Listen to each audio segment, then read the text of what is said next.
Komisi Pemberantasan Korupsi atau KPK mengusulkan dana bantuan partai politik ditingkatkan 50% dari total kebutuhan operasional partai.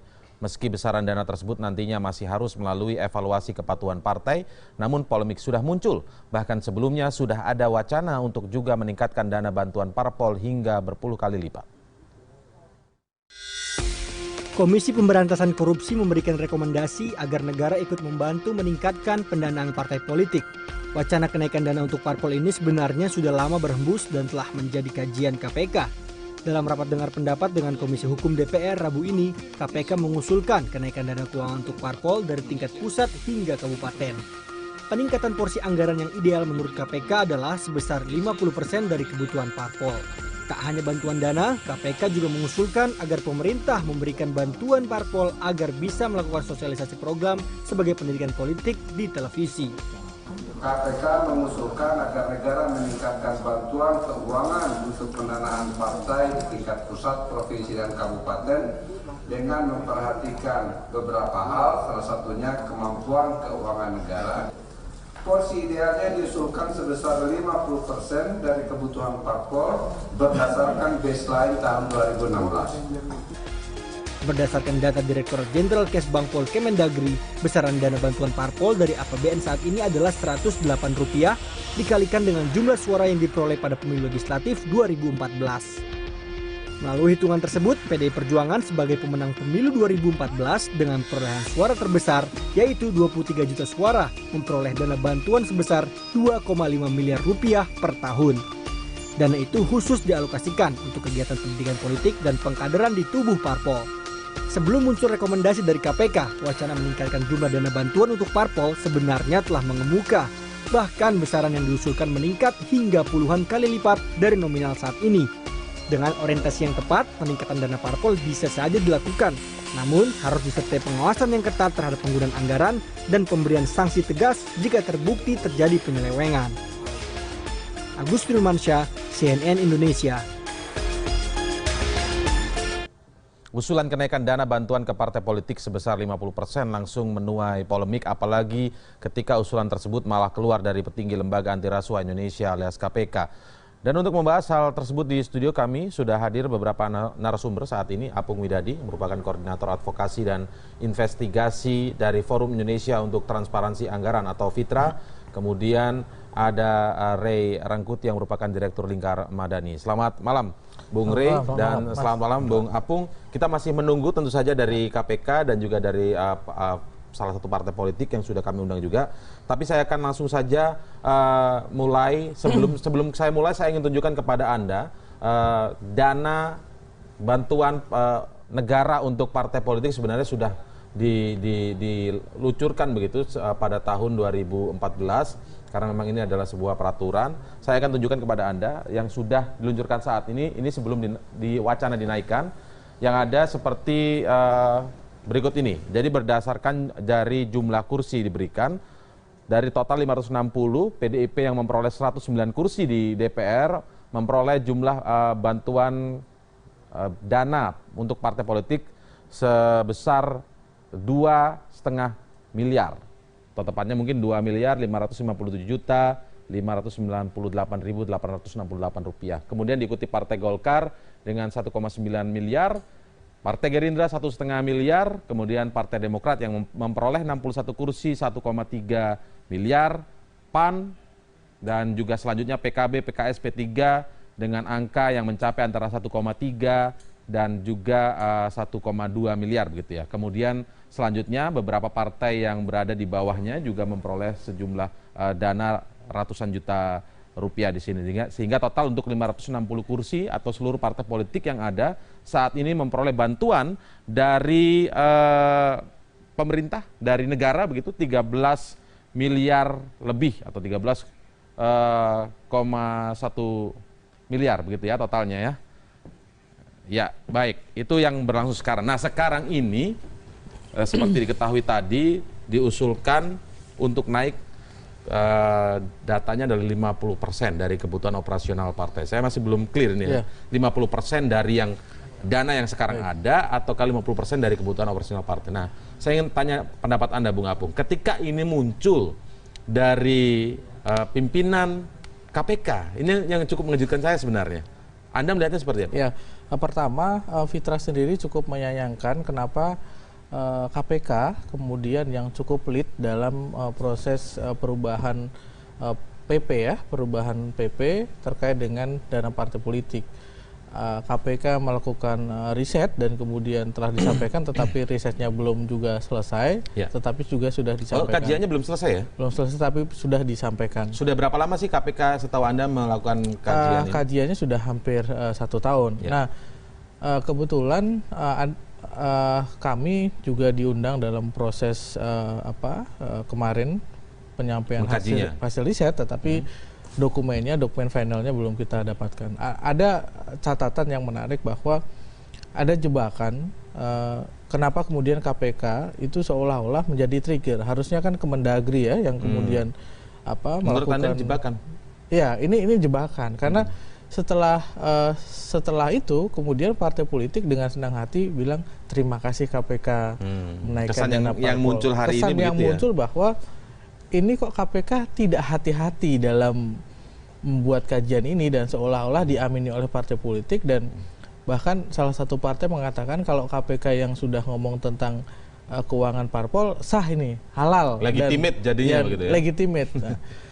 Nah, yang menarik pertanyaan tadi bahwa 50% dari total biaya itu seperti apa. Nah, kalau KPK sendiri itu dalam hal risetnya nanti mungkin bisa disampaikan oleh jubir KPK. Dari keseluruhan, asumsinya adalah 10 partai politik, itu kebutuhannya itu adalah 9,3 triliun. Dari berapa partai politik? Dari 10 partai politik Oke. yang tadi, yang 2014, itu adalah 9,3 triliun. Kebutuhannya?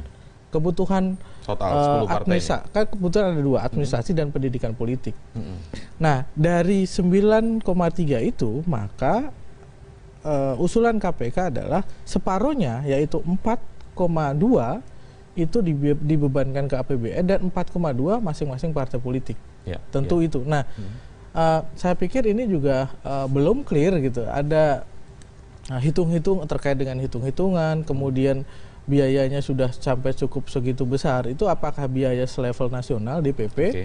atau juga sudah dihitung DPC? Karena di PP yang kemarin itu yang 83 2012 terbaru itu DPP sendiri, tapi kabupaten juga dapat subsidi dari Nah. APBD sendiri. Provinsi bahkan kabupaten? Ya, itu yang kemudian perlu diverifikasi lagi apakah fasenya konsolidasi.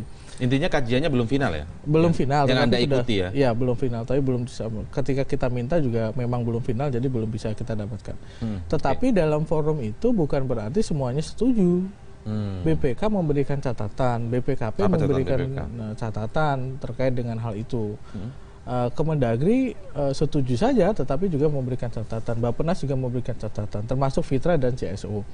Beberapa catatannya adalah bukan masalah nominal, tetapi nanti implementasinya itu untuk pengawasan, akuntabilitas, untuk pelaporan, untuk penggunaan yang jelas agar tidak ada korupsi dan sebagainya, itu belum ada mekanismenya. Oke.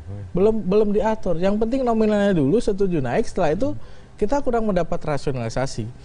Argumentasi KPK satu bahwa memang nanti ada kode etik ya, kode etik parpol yang didorong, dan kemudian harapannya partai politik itu tidak didominasi oleh tokoh-tokoh yang tertentu yang memiliki mempunyai uang banyak gitu. begitu ya. Tetapi itu kan mudah dipatahkan beberapa itu gitu. Kita setuju bahwa harus ada reformasi partai politik, tetapi mungkin beberapa caranya tidak harus dengan memberikan subsidi yang begitu besar di tengah kondisi situasi ekonomi dan APBN sekarang defisit yang cukup besar. Oke, kita tahan dulu, nanti kita dengarkan juga pendapat Bung Rey.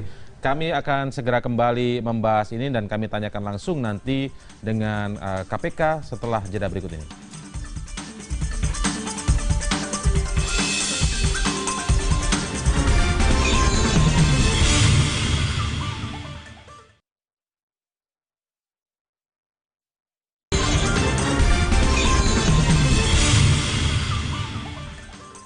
Kita akan lanjutkan perbincangan, tapi saya perkenalkan dua narasumber yang juga sudah bergabung saat ini. Ada Febri Diansyah yang merupakan juru bicara KPK atau Kepala Biro Humas KPK. Selamat malam, Mas Febri.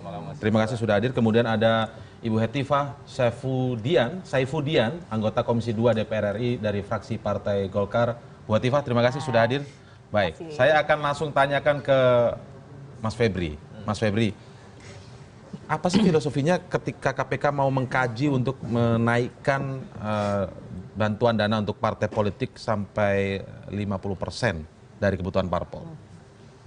Pertama kita perlu sampaikan bahwa ini adalah lanjutan kajian KPK beberapa tahun yang lalu. Jadi bingkai besar dari kajiannya adalah bagaimana kita bisa membantu sektor politik.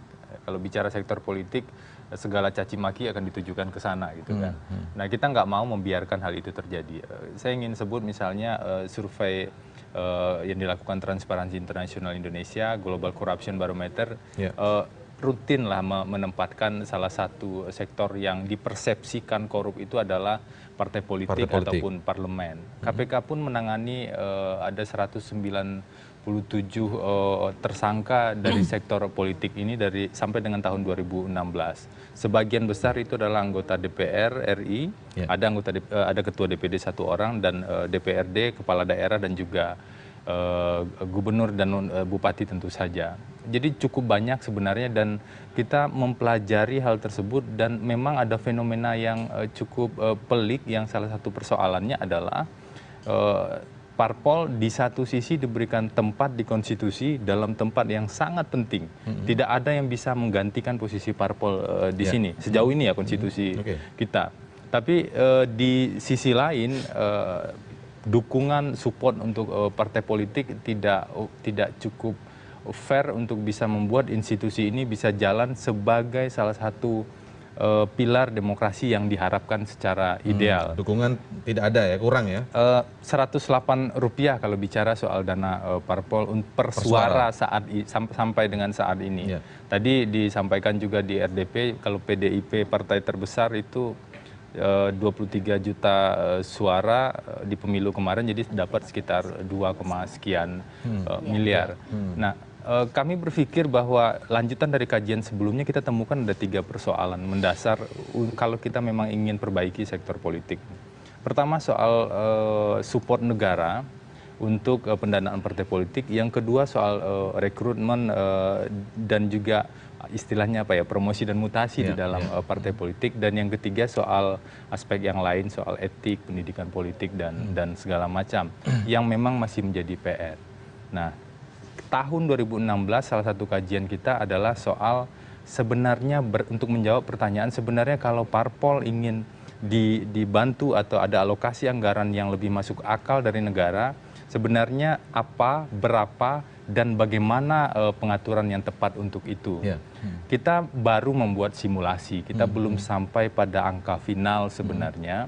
Jadi memang belum final memang ya? Tapi kita sudah sampai pada beberapa poin bahwa perlu ada peningkatan meskipun itu peningkatannya tetap tidak seperti memberikan cek kosong.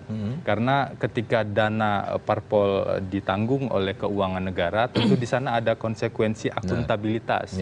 Nah, konsekuensi akuntabilitas ini tentu saja mengikuti konsep dan pengaturan tentang keuangan negara di sini karena yang digunakan adalah APBN.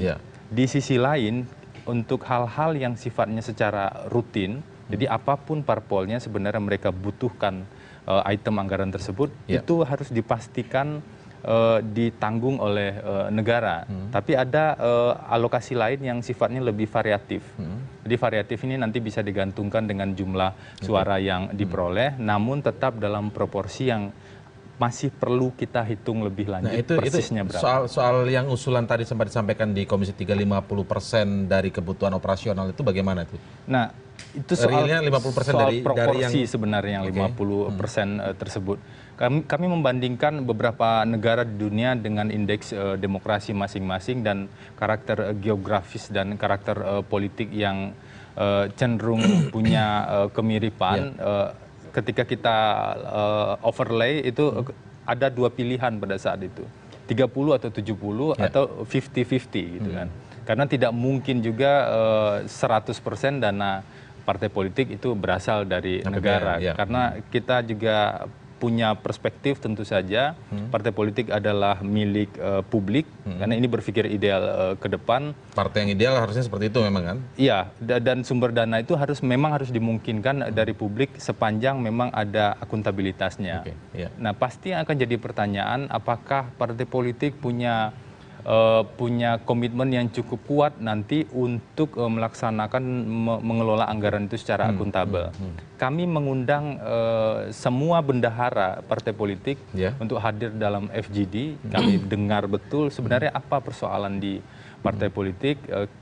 Diskusinya dilakukan secara tertutup, jadi bebas memberikan informasi di sana, dan kemudian kita juga libatkan beberapa pakar hukum dan pakar politik. Kita diskusi, kemudian kita datangi, kita cross check berulang kali. Maka sampailah kita pada beberapa poin itu. Tapi tentu saja untuk implementasi kita masih harus hitung dan bicarakan lebih lanjut mekanisme akuntabilitas. Tapi yang soal 50% tadi disampaikan Komisi 3 itu sudah melalui perhitungan yang cukup. Itu salah satu poin dari kajian ini, bahwa memang ada proporsi antara keuangan negara dan sumber-sumber lain yang sah tentu saja. Baik, saya ingin ke Bang Rey. Bang Rey, kalau Anda melihat ini sebuah langkah yang tepatkah dengan menjelaskan pemaparan dari Bang Febri tadi? Menurut Anda, tepatkah? Kalau partai politik dibantu kan memang sudah faktanya sudah begitu. Iya, memang sudah ada. Tapi yang oleh karena itu soal menaikkannya. Makanya, oleh karena itu misalnya soal tekanan-tekanan KPK, akuntabilitas, bla bla bla itu, menurut saya tidak relevan.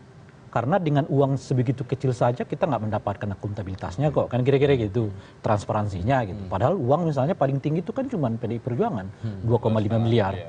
Nah sekarang bisa nggak 2,5 miliar itu dipertanggungjawabkan dengan benar atau tidak? Gitu. Oleh PDP? Oh ya, oleh secara umum lah misalnya oleh partai politik. Miliar tadi, artinya kan begini, kalau kita berbicara mau menaikkan uang, pada saat yang bersamaan kita berharap mereka melakukan akuntabilitas, rasanya nggak match gitu loh. Pada saat uang kecil sekalipun, pertanggungjawabannya begitu rendah, kan kira-kira gitu. Itu pertama. Nah yang kedua, yang saya masih nyari ini koneksitas antara tujuannya dengan action dari program ini gitu. Nah ini kan tujuannya adalah supaya partai politik, anggota partai khususnya yang ada di legislatif lah, dan mungkin kepala-kepala daerah, kan kira-kira gitu ya, tidak lagi terjebak pada korupsi gitu. Nah pertanyaannya adalah, kalau itu masalahnya, kan harus juga pertanyaannya, apakah memang anggota partai politik yang ada di legislatif atau di eksekutif korupsi karena uang partai yang sedikit? Itu kan pertanyaannya dulu, kan? Atau ya karena memang habit mereka aja. Mau gitu, banyak mau tidak uang dari negara ya. Partainya sudah cukup dana operasionalnya, apakah mereka korupsi atau tidak? Di situ dulu kan kita selesaikan, sehingga jangan kita nanti tumbal istilahnya isi ini padahal masalahnya ada di sini kan. Nah itu dulu gitu. Nah jadi nggak ada korelasi, jangan-jangan nggak ada korelasi antara dana yang diberikan sebegitu besar kepada partai politik dengan menurunnya tingkat korupsi di lingkungan. Nah karena begini, melacaknya sih sedikit. Saat sekarang begini saja, kalau uang negara masuk ke misalnya ke partai politik tambah, nah ini berapa persen dialokasikan untuk kepentingan pencalekan? Karena ini harus diingat, selain uang untuk partai politik, juga kan ada keinginan supaya dana kampanye, baik itu calon anggota legislatif maupun kepala daerah, juga ditanggulangi oleh negara, termasuk iklan-iklan mereka di berbagai media, kan kira-kira begitu. Nah, mungkin kalau konteksnya adalah supaya anggota legislatif ya atau eksekutif jangan melakukan tindak korupsi, mungkin kampanyenya yang harus kita topang gitu, bukan partai politiknya gitu. Itu kira-kira. Nah, yang menarik bagi saya misalnya yang ketiga. Jadi misalnya ditambahkan alokasinya setidaknya 50% dari kebutuhan. Ini definisi kebutuhan ini menurut saya nggak clear. Nggak clear ya? Nggak clear. Lah partai politik kalau sebagai contoh misalnya ya, kalau partai politik mau kongres saja, atau kongres muktamar atau apalah namanya ya, itu benderanya bisa 1 kilo. Iya kan? Rambu apa namanya itu macam-macam. Jajaran bendera. Benderanya bisa 1 kilo. Apakah itu juga bagian yang mau ditanggulangi? Masuk dari kebutuhan. Iya, kira-kira gitu ya. Nah ini nggak jelas ini. Artinya apa? Pada elemen sangat teknisnya, wah ini apa namanya? Jangan-jangan kita nyumbang partai politik pada elemen-elemen yang sebetulnya tidak dipergunakan oleh partai untuk kepentingan yang lebih besar. Kecuali misalnya saklak. Saklak itu artinya begini. Untuk semua operasional kantor partai ditanggung oleh negara. jelas tuh kan, ya kan. Jadi kita nggak kemana-mana gitu kira-kira dan sebagainya itu maksud saya. Ketimbang kita mengatakan misalnya dana operasional parpol, definisi operasionalnya macam-macam kok. Nah bagi mereka mau apa istilahnya itu ya pengobatan gratis, ya kan, pembuatan operasional spanduk, juga itu. operasional Apakah semua. itu yang mau ditanggung negara juga apakah begitu itu yang mau ditanggung oleh negara kan berat. Artinya kalau kita tidak berani mendefinisikan tentang apa yang disebut dengan apa istilahnya tadi operasi partai politik, wow, berapapun rasanya uang yang akan pasti kita kurang. gelontorkan akan kurang. Oke, saya minta Bang Febrian menjawab, tapi saya ingin singgung ke Bu Hetiva terlebih dahulu. Tadi Bung Rey menyinggung tentang yang ada sekarang ini negara bukan tidak ikut membiayai ya, sekarang ini sudah ada, tetapi itu tadi. Cuman tadi akuntabilitas pertanggungjawabannya rendah. Setuju nggak Partai Golkar dengan ini? Jadi kalau saya ya, pertama ya tentunya simpatik dengan inisiatif untuk mengangkat wacana ini ya dari KPK. Karena beda kalau munculnya dari KPK ada dua kemungkinan kan. Tadi pertama di satu sisi kita jadi kembali lagi mendiskusikan pentingnya satu institusi yang namanya partai politik. Tapi di sisi lain karena munculnya dari KPK ya otomatis ya kita jadi bicara ini semacam kritikan yang kuat juga bagi kita gitu, bagi partai-partai, bagi kami partai-partai politik gitu ya. Berarti ya tadi katakanlah ada 30% lebih dari kasus-kasus korupsi yang sekarang ditangani KPK itu meliput atau menyangkut politisi. Nah, bagi kami kan yang penting adalah bagaimana gitu, apalagi karena kalau tahun 2019 kita akan ada momentum yang sangat penting, pemilu baik presiden maupun legislatif. Bagaimana kita melakukan pembenahan internal kita, termasuk pembenahan soal pendanaan. Karena masalah pendanaan ini memang sangat penting sekali. Jadi kita ada atau tidak bantuan itu sebenarnya memang mulai sekarang harus membicarakan itu gitu, karena kita semuanya memahami ya masalah pendanaan yang terjadi di partai politik itu akan terkait nantinya dengan masalah leadership, siapa orang yang terpilih gitu ya, siapa yang akhirnya bisa direkrut oleh partai, bisa mengikuti kontestasi dan akan terpilih. Nah kita nggak mau mengorbankan masalah yang sangat strategis bagi bangsa kita yang terkait dengan siapa calon pemimpin kita itu hanya karena tadi masalah-masalah operasional, Jadi memang ini harus menjadi agenda kita semuanya gitu. Nah, bagi kami jadi sendiri senang ya ketika senang KPK sekali gitu. Iya, berarti kita jadi punya kesempatan kan, baik maksudnya di internal kita. Tapi yang ada sekarang tadi disebut Bang Rey bahwa pertanggungjawabannya rendah oleh akuntabilitasnya rendah saya oleh kira partai politik. mungkin itu bisa relatif ya. Kalau misalnya sekarang tentunya setiap partai juga merasa bahwa mereka sudah membuat satu laporan keuangan sesuai dengan apa yang ditetapkan ya oleh peraturan-peraturan yang ada, baik itu peraturan Menteri Dalam Negeri ataupun mungkin PP dan juga peraturan perundang-undangan gitu ya. Tidak ada satupun mungkin sekarang partai yang ya tentunya kalau mereka melanggar mereka juga bisa terkena mungkin tuntutan ataupun sanksinya gitu. Nah saya kira kalau soal itu ya mungkin masalah nanti apakah dengan diperbesar dana bantuan itu gitu ya otomatis mereka akan meningkatkan lebih bagus lagi transparansi, itu memang tergantung juga kepada nanti sistem yang kita bangun. Bukan saja tadi bagaimana menghitungnya, tapi juga metode penyalurannya. Dan memang tadi betul ya operasional kan hanya salah satu saja gitu. Tapi kita juga ada dana-dana yang terkait program. Tapi yang tidak kalah penting memang dana yang terkait dengan fungsi utama partai, yaitu dana yang terkait dengan proses rekrutmen gitu. Jadi kalau misalnya nanti nih kita mau pemilu gitu, kan tidak mudah gitu untuk menemukan orang-orang yang punya kompetensi, integritas untuk kemudian itu ada satu proses yang sebetulnya itu yang harus diatur dan harus dibuka gitu dan perlu pendanaan. Tapi terus yang terakhir sendiri, kampanyenya itu supaya ada keadilan ini gitu. Itu kan kalau kita dengar dari Ibu Latifah ini kan sebetulnya kan keperluan uang itu banyak sekali pada sektor-sektornya gitu ya. Dari yang bersifat internal kepada proses penguatan demokratisasinya. Anda bisa bayangkan misalnya kalau kita hitunglah berapa kebutuhannya. Taruh misalnya kan kemarin itu ada yang mengatakan sampai 1 triliun. Dan kira-kira gitu ya, sebagai contoh lah ya. Nah sekarang kalau misalnya 1 triliun itu berapa dialokasikan ke taruh misalnya soal proses pergantian pencalonan calon pemimpin karena soal sekretariat kan kira-kira gitu ya, soal program-program sosialisasi bla bla menurut saya itu lebih bersifat internal ketimbang eksternal.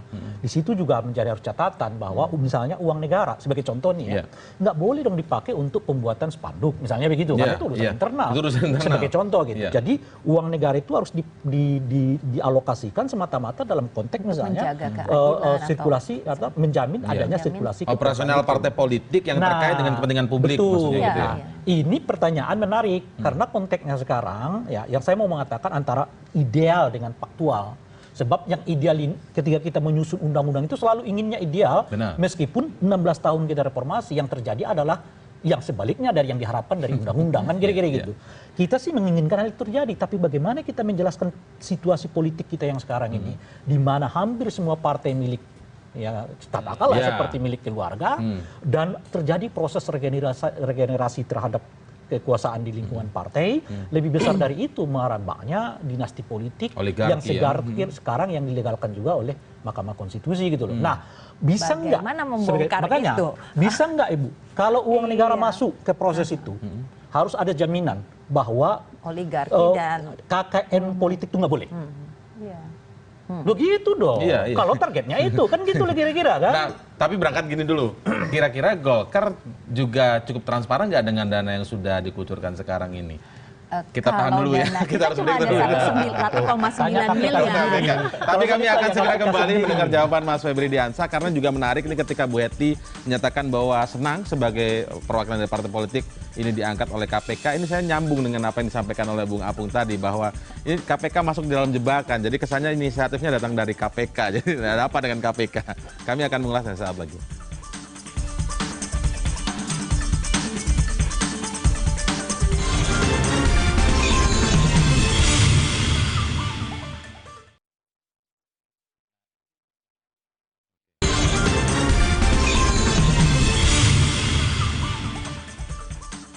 Sekarang kita dengarkan jawaban dari KPK. Bung Febri, tadi pertanyaan mendasar dari Bung Rey itu juga sangat menarik tuh. Apa relevansi ketika semangat menaikkan dana bantuan untuk partai politik ini sampai 50% dari kebutuhan operasional begitu ya. Semangatnya adalah untuk mengurangi katakanlah politik biaya tinggi sehingga mengurangi terjadinya korupsi begitu. Relevansinya apa dengan menaikkan dana untuk parpol? Saya ingin ambil salah satu bagian dari kajian yang dilakukan oleh Perludem. Jadi waktu itu dikaji sebenarnya kebutuhan partai itu berapa secara umum ya. Kemudian anggaran yang sudah tersedia berapa dari negara. Sumbangan dari anggota-anggota yang memang bisa dipastikan ada itu berapa. Ada anomali yang luar biasa. Kalau misalnya anggaran yang dibutuhkan adalah 100 miliar, nanti kita bisa diskusi lebih jauh terminologi kebutuhan ini apa, karena sistem keuangan kita sebenarnya mengenal apa yang disebut dengan standar biaya. Jadi itu hal yang agak mudah lah ditelusuri lebih jauh. Tapi saya ingin memberikan ilustrasi, kalau dana parpol itu 100 miliar, yang bisa dipenuhi secara legal dan dipertanggungjawabkan itu 10% saja, sudah syukur kalau bisa 10%. Nah yang jadi pertanyaan 90% ini diisi oleh siapa dan dari mana? Ini pertanyaan serius karena partai politik adalah instansi yang punya kewenangan mencalonkan presiden. Partai politik institusi yang punya kewenangan untuk mencalonkan calon anggota legislatif, punya pengaruh yang luar biasa dan segala macam. Saya ingin berprasangka baik dulu. 90% ini tidak diisi dari uang hasil kejahatan atau uang hasil korupsi. Bagaimana kalau sebagian besar dana parpol itu diisi oleh sekelompok orang yang memang punya akses ekonomi yang cukup besar? Pertanyaannya, parpol ini jadi milik siapa? Jadi seperti perusahaan maksudnya ya? Inilah yang kemudian jadi persoalan ketika parpol tidak dimiliki oleh orang-orang misalnya yang jadi pengurus atau publik. Kader. Nah, bagaimana memutus ini? Ada kebutuhan-kebutuhan dasar dari partai politik. Misalnya tadi yang disebut soal operasional. Parpol butuh apa untuk operasional? Itu kita definisikan. Kita mengenal di sistem keuangan kita yang disebut dengan standar biaya. Standar biayanya misalnya untuk kantor berapa, kalau memang ingin digaji, siapa yang ingin digaji di sana, kalau kemudian posisinya sebagai pegawai negeri atau penyelenggara negara, siapa yang diposisikan di sana, itu diatur secara jelas. Jadi pemberian bantuan parpol, peningkatan alokasi keuangan negara untuk parpol, ini adalah sebuah konsep. Nah, konsep ini tentu saja dibangun oleh rangkaian konstruksi yang lain yang tidak bisa dipisahkan satu dengan yang lainnya. Di tahun 2016, KPK melakukan langsung 4 paket sebenarnya. Satu soal dana politik yang sekarang sedang dibicarakan. Yang kedua soal rekrutmen dan kaderisasi. Yang ketiga terkait dengan kode etik parpol. Kode etik nggak hanya bicara apa yang ada di atas kertas. Parpol tidak boleh, orang-orang parpol tidak boleh melakukan korupsi kalau berkuasa. Bukan cuma itu. Tapi bagaimana bicara juga selain aturan yang ada, konsep-konsep yang jelas, kita diskusi panjang dan minta bantuan juga misalnya beberapa profesor dari LIPI untuk menyusun ini. Tapi juga bicara bagaimana mekanisme untuk memastikan ini bisa jalan. Dan yang terakhir adalah soal akuntabilitas. Jadi itu tergabung ya, paket satu rangkaian ya? Ini adalah sebuah paket di mana ini tidak bisa dipisahkan satu dan yang lain. Itu satu hal yang pertama. Yang kedua, perlu dipahami pemenuhan 50% itu punya skema. Jadi skemanya tidak 50% diberikan di tahun, misalnya kalau disetujui di tahun 2017, tidak. Tapi itu ada skema beberapa tahun ke depan. Sehingga kita sudah punya bayangan secara ideal bahwa beberapa tahun ke depan parpol kita pendanaan utamanya saja itu tidak dikuasai oleh kelompok tertentu. Itu semangatnya itu maksudnya. Ini masih positif ya. Ya. Belum lagi kalau kita bicara kemudian pendanaan kegiatan dan operasional parpol diambil dari sumber-sumber yang tidak legal. Ini lebih berbahaya lagi, tidak hanya bagi parpol tapi bagi demokrasi.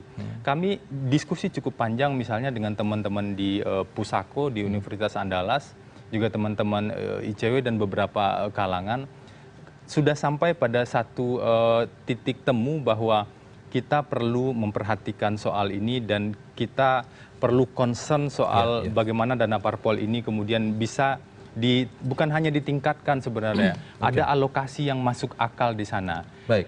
Terakhir, yang juga penting dalam bagian ini, kita perlu pisahkan dulu secara konseptual, satu, dana untuk partai politik, yang kedua dana untuk kontestasi politik. Ini rumpunnya benar-benar berbeda. Ketika kita mencampur adukkan kedua hal ini, kegagalan berpikirnya dimulai dari sini. Karena perlakuan dan rekomendasi yang kita berikan juga berbeda antara dana parpol secara institusional dengan dana untuk kontestasi. Tentu saja harus jelas. Misalnya ketika kita bicara soal kalau sekarang kan bantuan 108 per suara. Indikatornya umum sekali. Mohon saya dikoreksi kalau salah, Bu. Indikatornya umum sekali. Ke depan kita tidak bicara yang seperti itu. Ada alokasi anggaran dan indikatornya peruntukannya harus jelas. Seperti yang dibilang oleh Bang Ray tadi, bahwa harus dalam peruntukan ini. Nah, ada konsekuensi kalau anggaran keuangan negara ini tidak digunakan sebagaimana mestinya. Nah, ini juga ada lanjut. Saya bertanya dulu soal tadi alokasi untuk kontestasi alokasi untuk kegiatan partai politik. Inikah yang disebut dengan program? Itu dua hal yang berbeda. Ya, itu makanya. Jadi kalau karena bicara kan bahasa umum tadi yang kita pakai kan sebetulnya kan adalah anggaran untuk kegiatan operasional partai politik. Nggak ada pembedaan itu. Enggak. Kita nggak bicara soal anggaran kegiatan partai politik. Kita bicara soal dana partai politik. Nah, yang kita sampaikan di RDP tadi ya, dana partai politik. Nah, untuk dana partai politik kita bicara soal bagaimana institusi ini bisa bergerak dan kemudian seberapa besar porsi negara di sana dan mekanisme akuntabilitasnya seperti apa. Dana kontestasi politik juga sangat penting. Saya setuju sepenuhnya tadi, cuman kita harus lihat, nggak mungkin kita akan bantu misalnya 2 kilometer spanduk bendera yang menghiasi jalan menjelang arena kongres lah misalnya seperti itu. Ada yang menarik sebenarnya dalam pilkada saat ini, saya nggak tahu berubah di undang-undang yang terbaru, bahwa beberapa alokasi anggaran itu sudah ditanggung oleh KPU, sehingga kita nggak lihat lagi poster-poster yang dengan berbagai kata-kata dan wajah yang berbeda-beda itu. Baik, saya lihat pendapat dari Bung Apung sendiri seperti apa? Apakah cukup jelas tadi menjawab relevansi semangat?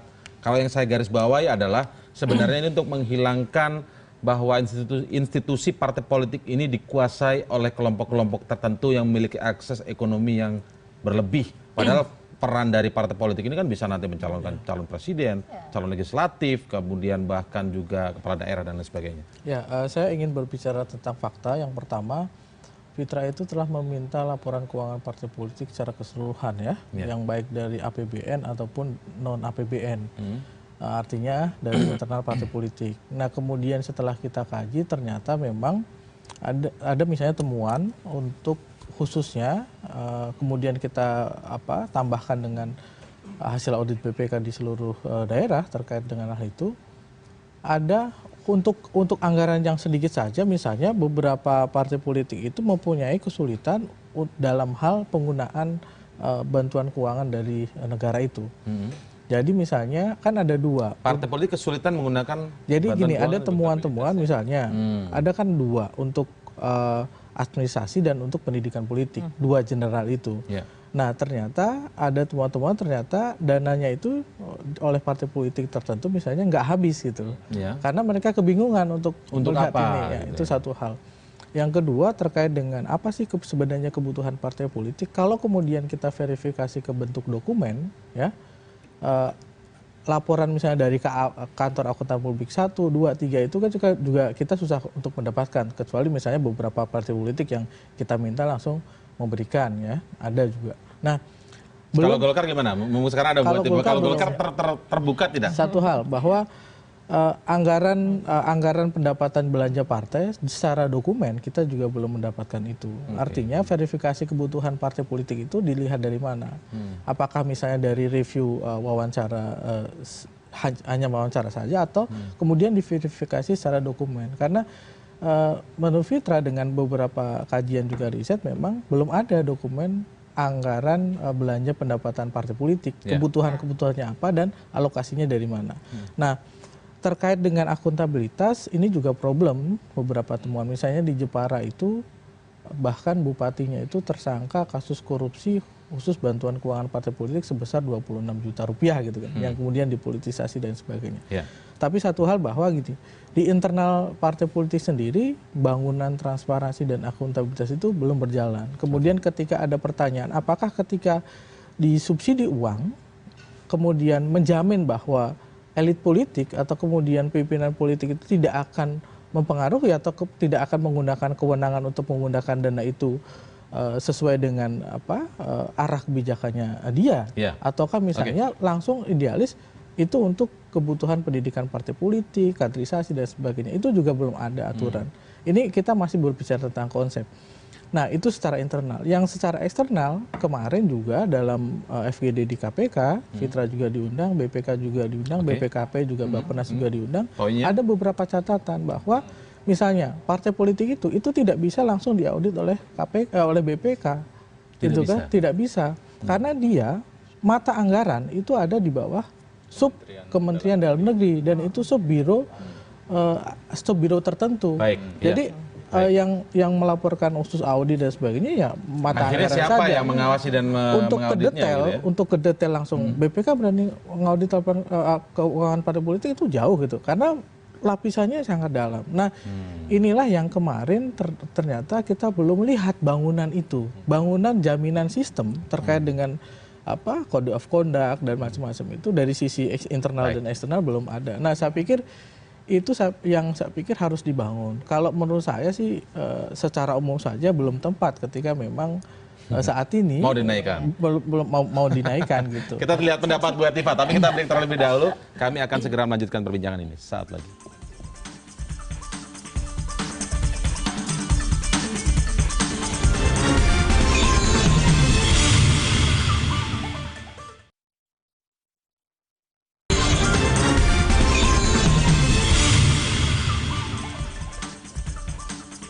Soal apakah menaikkan atau tidak, soal yang ideal bahwa ada semangat tentang untuk menghilangkan ada dominasi tertentu dari kelompok-kelompok tertentu yang memiliki akses ekonomi yang tinggi untuk menguasai institusi partai politik, itu menjadi sisi positifnya. Tetapi yang dipertanyakan Bung Apung tadi menarik. Faktanya, ini fakta ya Bung Apung, bahwa ada permasalahan soal akuntabilitas dan juga transparansi terkait yang Rp108 per suara dulu ini. Sebelum kita bicara soal menaikkan, ini evaluasinya bagaimana? Kalau Golkar sendiri gimana? Jadi kalau saya ya, justru apa yang disampaikan oleh rekan saya Apung ini, menunjukkan bahwa dengan intervensi negara 13 miliar per tahun saja yang sekarang diberikan dengan Rp108 per suara, total tuh untuk semua partai itu 13 miliar setahun. Oh jauh kalau dibandingkan dengan satu subdirektorat atau apalah ya, biro apa di suatu pemerintahan, itu kan kecil sekali. Dengan biaya yang kecil itu saja, kita sudah bisa membongkar atau bisa memberikan kesempatan ya kepada civil society, bahkan juga kepada publik untuk mempertanyakan. Andaikan tidak ada sama sekali, mungkin tidak pernah ada kesempatan kita mendiskusikan ini, atau nggak ada kesempatan Fitra untuk meminta laporan, atau nggak ada kesempatan untuk media mengungkap ini. Maksudnya jadi sudah cukup transparan? Saya, maksudnya apa? Bukan, menurut saya dengan adanya gitu ya masukan atau intervensi dari dana APBN ataupun APBD, itu artinya membuka ruang atau kesempatan untuk kita menuntut adanya tadi transparansi, adanya akuntabilitas, ya sehingga kan? masyarakat Gitu. berhak untuk kalau nggak ada uang 13 miliar ini gimana? gitu. Ya? Kesempatan ini mungkin tertutup sama sekali kan, Mas? Jadi mungkin salah satu contoh ya bahwa selain memang harus terbuka, ada mekanisme undang-undang KIP ya, keterbukaan informasi publik ya, yang kemudian masyarakat berhak menilai itu. Nah, ketika Fitra meminta di NTB misalnya, khusus untuk Golkar Ibu, ternyata ada penolakan ketika kita sudah misalnya diputus oleh KIP, laporan keuangan Golkar harus terbuka di NTB, ternyata justru malah orang Fitra yang di NTB justru malah dilaporkan ke polisi kan, somasi oleh Golkar. Artinya di situ, dari sisi situ untuk transparansi aja komitmen belum ada. Jadi menurut saya bukan pada masalah berapa persennya dana APBN yang masuk dan kemudian itu ada jaminan terbuka Ibu. Jadi harus ada memang laporan keuangan partai politik yang terkonsolidasi. Jangan dipisah-pisah. Ya, terkonsolidasi. Nah, inilah yang harus detail. Misalnya yang menunjuk misalnya kantor akuntan publik itu bukan partai politik, tapi adalah pemerintah yang kemudian mempunyai bantuan keuangan gitu, dan juga dengan BPK tentu saja. Dan saya ingin lanjutkan pertanyaan ke Bu Etiva. Maksud bukan berarti, maksudnya saya membela bahwa semua partai politik sekarang sudah mampu gitu kan tadi memberikan satu bukti bahwa baik dari sisi pendapatan maupun pengeluarannya dia akuntabel gitu. Tapi maksud saya kesempatan untuk kita mempertanyakan itu sekarang jadi terbuka. Nah, kalau kita sudah terbuka, yang sedikit saja ada kesempatan terbuka minta ditambahin lagi.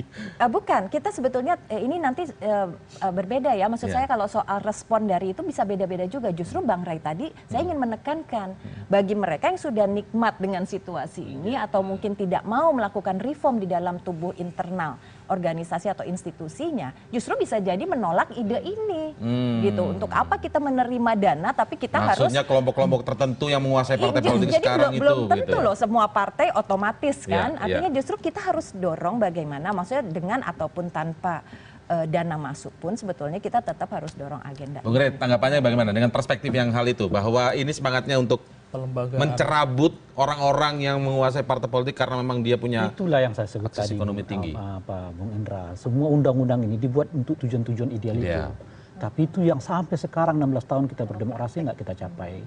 Kita buat demokrasi ini dengan membatasi kekuasaan supaya kekuasaan terdistribusi. Yang besar aja dulu deh, nggak usah dulu uang. Apakah kita harus menyerah dengan yang ideal itu ketika faktanya 16 tahun reformasi? Artinya pendekatannya harus kita rubah. Kan ini selama ini kan pendekatan kita selalu percaya sistem yang mengubah orang. Kan kira-kira gitu. Pokoknya kalau kita buat sistemnya bagus, orang dengan sendirinya akan berubah. Faktanya 16 tahun nggak terjadi apa-apa. Ya, kita hanya berputar di situ-situ. Malah pada tingkat tertentu kita kebalik dengan lihat aja maraknya dinasti politik sampai sekarang ya. Kepala-kepala daerah tiap udah berapa ini dalam 2016 ini saja udah 4 sampai 5 kepala daerah ya, 4-11, tapi nggak ada zirah-zirahnya juga dan seterusnya. Sehingga Anda mempertanyakan relevansi sehingga tadi. Yang selalu yang kita lupakan adalah membangun kultur partai politik.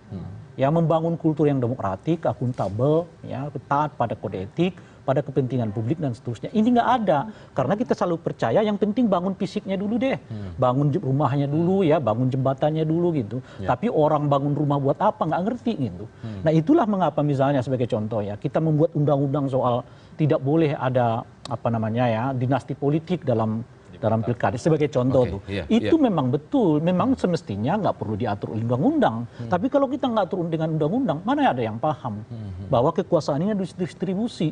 Nah, artinya pertanyaan yang sama akan kita buat. Apakah dengan intervensi uang negara ini kepada partai politik akan menyelesaikan problem-problem soal oligarki partai ini? Faktanya 16 tahun kita mencobanya nggak ada. Nah, oleh karena itu menurut saya pendekatannya harus kita rubah dong. Masa pendekatan yang sudah berkali-kali sepertinya nggak terlihat di lapangan efeknya gitu, tetap mau kita paksakan untuk terjadi gitu. Nah, apa yang mau saya katakan itu, rubah kulturnya dulu dong.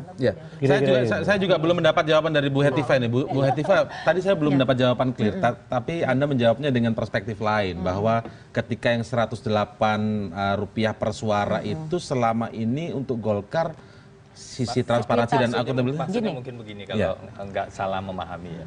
Jadi misalnya kalau dana Golkar itu setinggi ini yang dibutuhkan 108, kalau 108 ini publik punya hak kemudian dalam penjelasan tadi untuk mempertanyakan yang ini. Kalau misalnya anggarannya lebih tinggi maka lebih punya hak lagi. Itu yang coba saya pahami. Tapi tadi menarik saya kira kita setuju sepenuhnya meskipun nanti kita akan diskusi ini mau duluan telur atau ayam. Akuntabilitas itu hal prinsip. Tadi Apung bilang bahwa sekarang dana parpol nggak bisa diaudit oleh BPK. Dalam diskusi memang muncul itu.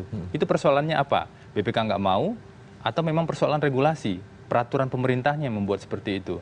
Kalau memang ada persoalan di peraturan pemerintahnya, itu jadi salah satu dim kita untuk memastikan bahwa agar akuntabilitas ini terjadi, maka audit harus bisa dilakukan oleh institusi negara di sini. Jadi tadi tawarannya bukan akuntan publik yang kemudian ditunjuk oleh parpol misalnya. Itu kan salah satu poin yang kita akan urai. Jadi sebelum kita ngasih uang rakyat ini dialokasikan ke partai politik, sudah ada ini. Tentu saja hal-hal seperti itu harus selesai dulu kita bicarakan. Nah, kita lihat nanti apakah parpol-parpol kemudian justru menolak hal-hal yang lebih menyangkut soal akuntabilitas ini. Ini kan akan lebih menimbulkan distrust yang luar biasa. Tapi ini peluang sebenarnya. Saya mau tanya dulu ya, khususnya ke Bung Febri ya. Dengan uang sekarang aja, ya dengan sistem yang dipakai oleh kita sekarang, apakah menurut Anda tingkat kepatuhan dan akuntabilitas partai politik itu seperti yang diinginkan? Sekarang tidak ada sistem yang dipahami sebagai akuntabilitas. Dana Rp108 per suara itu dana yang tidak diklasifikasikan secara rigid itu untuk apa. Sehingga ada resiko-resiko dana tersebut kemudian seperti fakta-fakta yang disampaikan Apung tadi, ada yang tidak terpakai, mau dipakai bingung. Ketika kami lakukan FGD, mereka, Pak, lebih baik kami itu diberikan kepastian dana 100 itu untuk A. Kami akan belanjakan untuk A. Kalau ini tidak jelas, ada resiko juga pada pengelola dana ini di partai politik untuk bisa kemudian diproses kasusnya atau segala macam. Jadi kalau kita mencontohkan kasus yang terjadi saat ini, saya setuju sepenuhnya transparansi itu masih sulit bisa kita katakan ada. Karena belum ada sistem itu. Karena ada banyak ada banyak permintaan yang sudah dicoba oleh teman-teman koalisi juga, dan kita juga bisa lihat gambaran yang paling sederhana di website seperti apa, misalnya website Golkar, PDIP dan segala macam. Ini yang saya kira menjadi poin bagi kita, bahwa kita nggak mungkin juga berdiri di satu titik ini nunggu partai akuntabel dengan sendirinya dulu baru kemudian lakukan perubahan. Mau duluan telur apa ayam? Akhirnya selalu seperti itu. Baik, tapi ada sejumlah masalah tadi, tapi semangatnya memang tadi sudah kita lihat bagaimana menghilangkan dominasi orang-orang tertentu dalam partai politik. Tapi penting juga tadi yang dimaksudkan Bang Ray juga, pertanggungjawaban uang publik ini. Poinnya adalah itu kan ya Bang Ray. Nah, tapi kita akan lihat nanti episode selanjutnya. Bukan hanya itu menurut saya. Apakah uang ini akan mengubah formulasi partai politik kita atau tidak? Itu pertanyaan mendasar sebetulnya gitu. Jangan sampai uang kita serahkan kepada partai.